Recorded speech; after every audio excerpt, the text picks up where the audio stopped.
पढ़ चुके हैं और आज 9वां और 8वें का कुछ हिस्सा जो जरूरी है उस पे मैं बात करूंगा और साथ में मैं आपको बताऊंगा कि परमेश्वर की जो वाचा है वो टलती नहीं है। वाचा क्या नहीं होती है? एक तो हम जानेंगे परमेश्वर की जो वाचा, जो परमेश्वर ने हमारे और आपके साथ में पूरे किए हैं या जो बच्चे हैं उनको करेगा, तो किस रीति से वो वाचा हमारे जीवन में काम करती है उसका भी भाग मैं बताऊंगा। क्योंकि नूह ने सब कुछ होने के बाद में नूह अपने जीवन में परमेश्वर के लिए एक वेदी बनाता है और उसकी उपासना करता है। और जब ये होता है, जो उपासना करता है, प्रार्थना करता है, उसके बदले में उसको प्रतिफल के रूप में परमेश्वर एक वाचा बांधता है। क्या बांधता है? क्या बांधता है? वाचा बांधता है। इससे पहले 8 के अगर 20 रिपीट करिए, पढ़िएगा।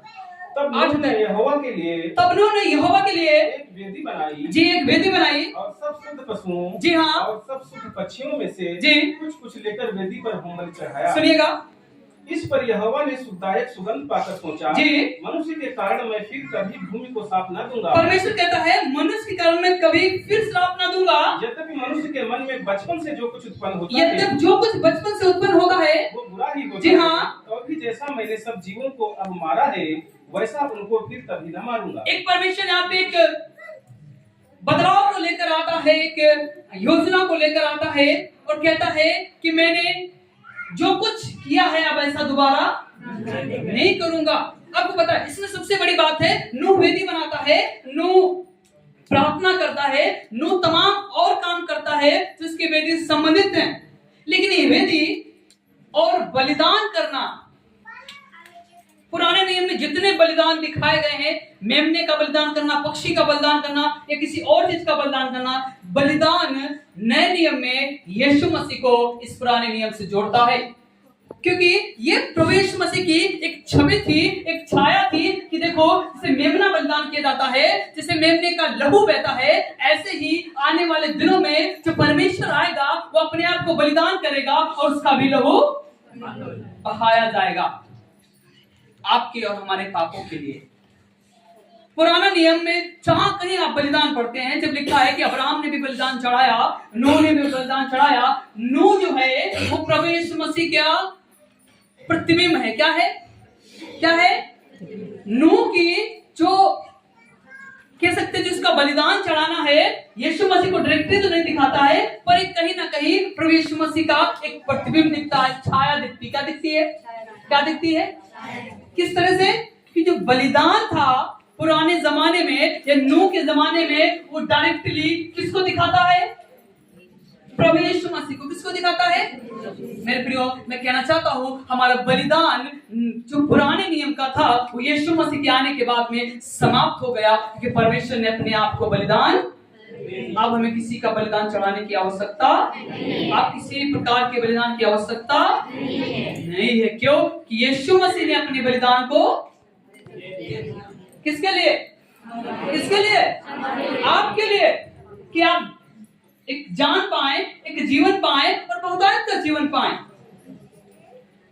और जब नूह अपने जमाने में परमेश्वर के ऑल्टर बनाता है, वेदी बनाता है, वेदी पे प्रार्थना करता है और वहां पे तमाम उन सुगंध द्रव्य को डालता है और लिखा है कि उसने एक मेमने को लेकर उसका बलिदान चढ़ाया। मैं आपको कहना चाहता हूं प्रार्थना करना, दुआ करना, उसका प्रतिफल हमें क्या मिलता है आज हम उसको भी जानेंगे। Hallelujah, hallelujah. हमें आपको लगता है सब कुछ अचानक से हो जाता है। मैं कहना चाहता हूं जब तक आप मेहनत नहीं करते कई बार चीजें अचानक से बदलती नहीं। परमेश्वर चाहता तो अचानक से बदल जाता, उसमें कोई दुराय वाली बात नहीं है।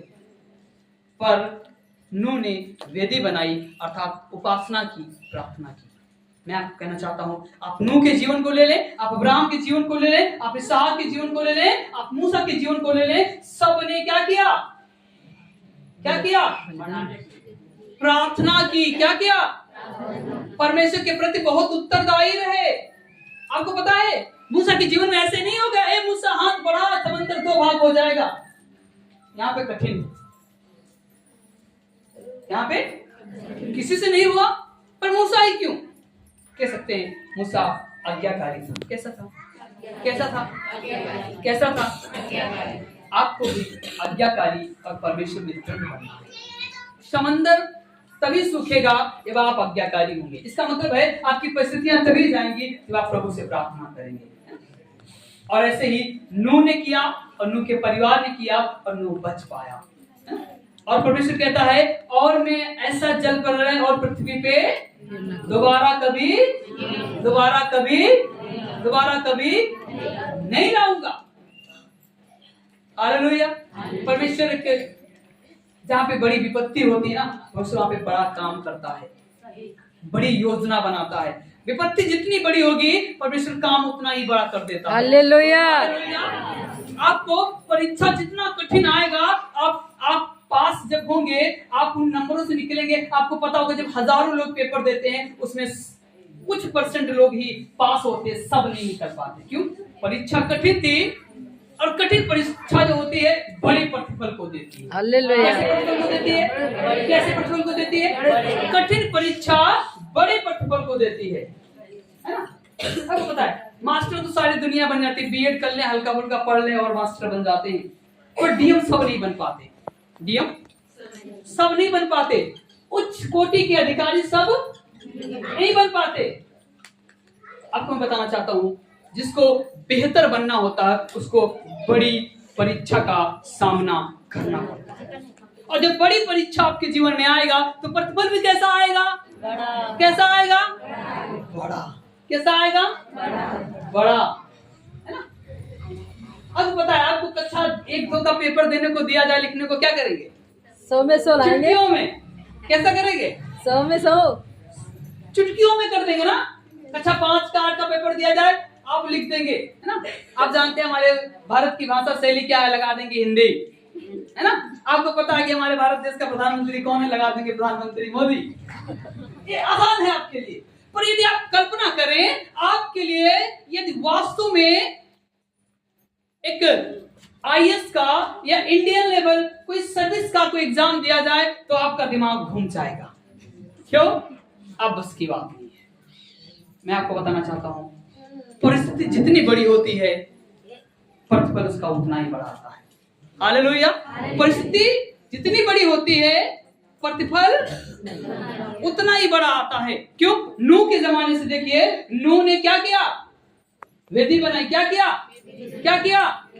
वेदी बनाई। वेदी पे क्या किया? बलिदान चढ़ाया। मैं आपको कहना चाहता हूं, आज के बलिदान में परमेश्वर आपसे किसी मेमने का लहू का बलिदान नहीं लेना चाहता, तो चाहता आपका दिल का बलिदान चढ़ाए। हालेलुया। अपने हृदय का बलिदान चढ़ाए, अपने आप को समर्पित परमेश्वर के सामने रखें ताकि आपका जीवन परमेश्वर में समर्पित बनने पाए। हालेलुया। हालेलुया। यस। 9 अध्याय उसके 11 और उसके 11 पद को पढ़ेंगे। क्या लिखा है? और मैं तुम्हारे साथ अपनी ये वाचा बांधता हूं। और मैं तुम्हारे साथ ये वाचा बांधता हूँ कि सब प्राणी फिर जल प्रलय से नष्ट ना होंगे। सुनिएगा, फिर जो प्राणी है पृथ्वी के, वो जल प्रलय से दोबारा नष्ट ना होंगे। और पृथ्वी का नाश करने के लिए फिर जल प्रलय ना होगा। पृथ्वी का नाश करने के लिए परमेश्वर क्या नहीं करेगा? जल प्रलय का इंतजाम नहीं करेगा। और फिर परमेश्वर ने कहा, जो वाचा मैं तुम्हारे साथ और जितने जीवित प्राणी तुम्हारे संग हैं जी, उन सब के साथ भी युग युग की पीढ़ियों के लिए बांधता हूं। लिखा है परमेश्वर तो वाचा को युग युग पीढ़ियों तक क्या करता है? और आप अपनी वाचा को कब तक बांधते हैं? जब तक आपका बुखार ठीक हो जाए, बस वहीं तक। राइट। आपने परमेश्वर के साथ में वादा कब तक निभाते हैं? जब तक आपकी बेटी की शादी नहीं हो जाती। वाह प्रभु, हम आपका धन्यवाद, आपका आभारी हूँ और हम आपकी उपासना करते हैं और आपकी प्रार्थना करते हैं। बहुत अच्छा। और जैसे ही बेटी की शादी हो जाती है, कोई बात नहीं आता, बहू बेटे को लाना भी उचित नहीं समझते मीटिंग्स में। अब तो आ ही नहीं रही बहू, अभी प्रार्थना हो रही थी, उपवास रखे जा रहे थे, बहू आ जाए तो हम प्रभु को और धन्यवाद देंगे। और जैसे ही शादी हो जाती है, धन्यवाद देना कम हो जाता है। अगर आप परमेश्वर के साथ में अपने वाचा को पूरा नहीं करता, अर्थात जो आज्ञा दी गई उसको नहीं मानते, ये थोड़ा सा दुर्भाग्य कैसा है, बहुत दुखद है। क्योंकि आप और हम कभी इन बातों को अगर नहीं करेंगे फिर करेगा कौन? और परमेश्वर को सोचिएगा, परमेश्वर कहता है अपनी वाचा को युग युग बांधता। किसे बांधता है? मतलब जो वाचा आपके साथ में है वही आपके बच्चों में आएगा, वही आपके पोती पोतों में आएगा, और इवन उनके भी पोती पोता आए ना तो उनके भी जीवन में वही वाचा आएगी। हालेलुया।